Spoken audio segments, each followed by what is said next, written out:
vision.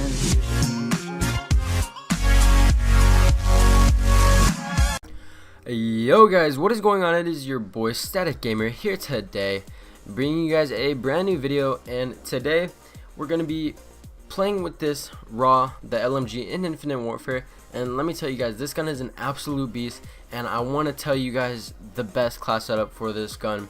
And honestly, this gun is really fun to play with, and it melts anything in its path, and you guys will honestly have a blast playing with this gun. So before I get into that, I want to tell you guys, like, you never need to reload with this gun. You're never going to be needing to pick up another gun with this weapon if you run this class correctly. So without further ado, let's hop right into the class setup, and I'll see you guys there. This is my loadout for the R.A.W, so let's get into this. You guys can take a look real quick. If you want to pause the video, you guys can pause the video and copy the class setup. If not, let me explain to you everything about this weapon. So basically, I run quick draw, suppressor, and foregrip on this weapon. Those are my attachments, and let me give you a rundown. The quick draw, you need it. You absolutely need quick draw on this gun. Again, it's an LMG, so it is a bit slow, but with quick draw, you can pull up the gun quick and shoot the enemy before he can shoot you. Quick draw, I would highly recommend it on this weapon. Suppressor, I personally love the suppressor on almost all weapons in Call of Duty, just because I hate being seen on the radar, and to me it's a mental thing. If I know people can see me on the minimap, I'm just gonna play worse, and I don't play as good. If you guys aren't like that, or if you guys are like that, then you definitely are gonna want to run the suppressor on this weapon. It does decrease the actually just a little bit, I've noticed, when you're running this weapon, but it's not too much of a difference. And honestly, when you run foregrip on it, it makes it honestly perfect, and you won't have any issues. So that's why I run quick draw and suppressor and foregrip on this weapon. I also have a pretty cool camo. Actually, I have a few cool camos on this, but honestly that doesn't matter too much. And for my perks, I run Ghost. And before I get into the perks, I just want to tell you guys, I run Ghost on almost every single class in this game, and that's just because I play a lot of TDM and domination and those type of game types where a lot of kids are going to be getting UAVs. And again, if I know somebody can see me on the minimap, I'm just not going to play as well. So that's why I run Ghost on almost all of my weapons, and if you're anything like me, you would too. And honestly, I feel like it helps a ton. So that's why I run Ghost. And dexterity is almost a must on this class. I tried it without dexterity, and honestly it just doesn't work as good.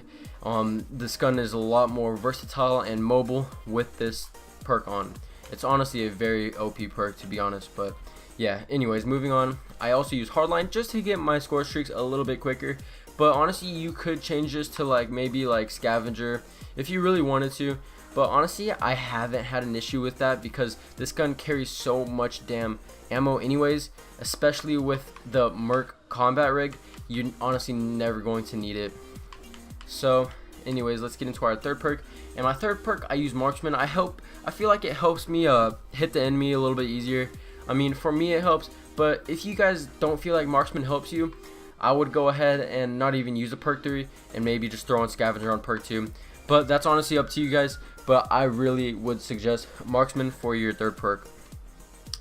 And honestly, that's pretty much it for this class. It's a very simple class setup, and it's honestly very good. You guys will enjoy it so much. Oh, sorry. I almost forgot the most important thing. The most important thing about this combat setup is that you use the Merc combat rig. And when you're using the combat rig, you're going to use man at arms. And what man at arms does is you start with maximum ammo capacity, and weapons no longer slow default movement. So basically, guys, you're using an LMG, but not only, it's not going to slow you down if you use the Merc. You literally have the mobility of a SMG running this weapon with this combat rig. It's honestly overpowered, and I can't believe how good this gun is with this setup. It makes it honestly perfect. For the payload, it honestly really doesn't matter. Reactive armor is really good. You guys could throw that on. I've been using Steel Dragon lately. I haven't tried Bullet Charge. I don't know if that's any good, but But Steel Dragon, I've been liking it a lot, so I'm gonna go ahead and stick with that. You guys don't have to. You guys could use reactive armor, and it will honestly work just as fine. But you really need meta arms. That's a absolute must, and that right there puts the icing on the cake. This gun is absolutely destructive, and I feel like if you guys give it a chance, you guys are really gonna like it. And for score streaks, it honestly doesn't matter. I've been messing around with all different type of score streaks, so don't really listen to these. You could do whatever you want. But yeah, that's gonna pretty much do it for this video today, guys. I hope you guys enjoyed it. I am going to be making more videos like this, so I hope you guys do enjoy it as well. And if you guys need any help, anything like that, let me know in the comments down below. I will help you. Don't forget to add me on Xbox. I can play with you guys. I can do whatever you guys want. I'm down to kick it, chill, you know. Same old, same old. Anyways, this has been your boy Static Gamer, guys. Until next time, I'll be seeing you guys later. Peace.